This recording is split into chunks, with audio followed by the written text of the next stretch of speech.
I love you, Lord. Oh, your mercy never fails me. And all my days I've been held in your hand.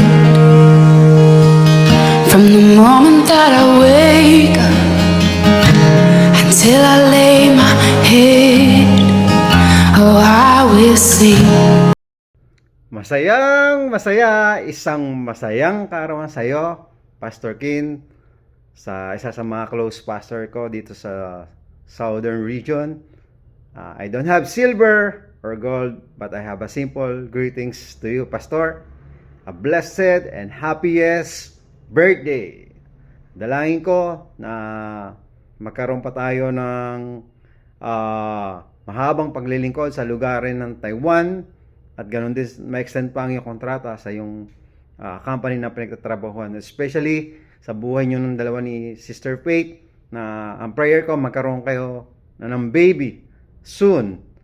Wala pong imposible sa ating Diyos. That Philippians 4:13, that we can do all things through Christ who strengthens us. Again, a blessed, happiest birthday. God bless you and God bless J.L. Anan from J.L. Dolio. Salamat po. And God bless. Hi, Pastor Kim. Blessed happy birthday po sa buhay mo. Dalangin ko po na sabi nga po niya sa kanya salita sa Joshua 1:9, have I not commanded you? Be strong and courageous. Do not be afraid. Do not be discouraged. For the Lord your God will be with you whenever you will go. Dawa, ang salita ng Panginoon ay patuloy na maghari at patuloy na magmanifest sa buhay mo. Hayaan mo po na, sabi nga po, nakakapagod man ang ministry, pero sabi nga po, walang kalugihan para sa paglingkod sa Panginoon. Kaya naman, patuloy po na, dalahin ko po na patuloy na magkaroon ka po ng tapang, ng lakas ng loob, na patuloy na gampanan ang pagkakatao mo po dyan sa GIL Anan. Nawa, patuloy na marami pa pong kaluluwa na makakilala sa pamamagitan ng buhay mo, at nalain ko din po na anuman ang desire ng puso mo ay pagkaloob po ng Panginoon. Maraming salamat po sa buhay mo. Continue to be a channel of blessing sa GIL Anan. God bless po. Happy birthday po ulit, Pastor. A blessed day sa lahat, higit lalo sa taong may pagmamahal sa Diyos, may pagmamahal sa kapwa, at hindi po mawawala ang pagmamahal sa asawa, of course. At ito pong taong ito ay merong malaking puso, very compassionate sa lahat ng tao, lalo mga first timer, at merong passion sa paglilingkod sa Diyos. Kaya naman, gusto ko lang bumati po sa iyo, Pastor Kim. Happy victorious birthday po sa iyo. Nawa pagpalain ka ng Diyos, higit pa sa iyong nais, higit pa sa iyong panalangin, beyond the desires of your heart.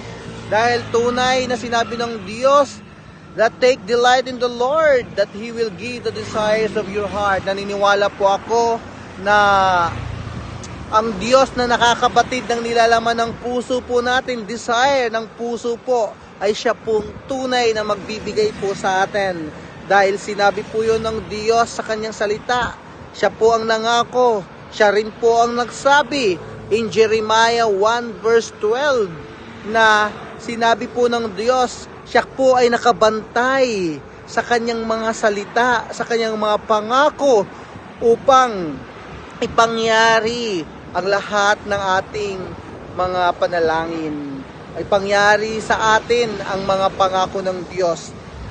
Kaya naman, alam ko po na pinagpala ka ng Lord. Alam ko po na ikaw ay full of love, full of so many blessings. Ang sabi ko lang, the Lord will always, prayer ko lang ay ang Lord po ang patuloy na mag-guide sa iyo. Patuloy na ingatan ka saan man naroon. Ingatan kayo ni Ate Faith. At I am praying na pagkaloob na po ng Lord yung baby. At in His perfect time.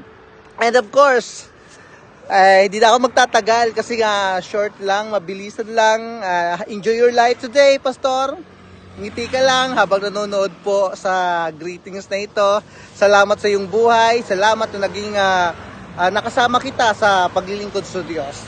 At nawa, magkita-kita po tayo sa langit na po. Joke lang.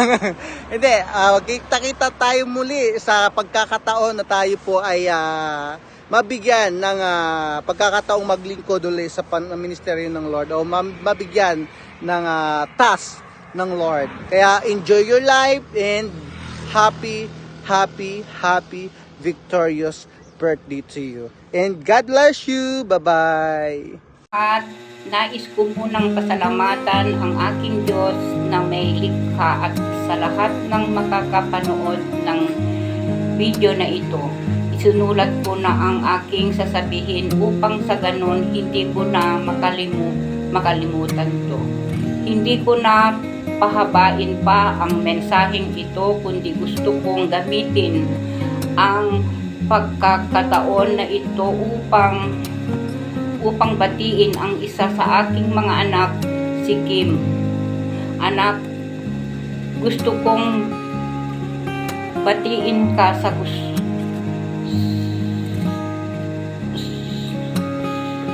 araw na ito ng maligayang kaarawan. Hindi ko man masabi sa iyo palagi, pero isa ka sa pagpapala sa aking pamilya.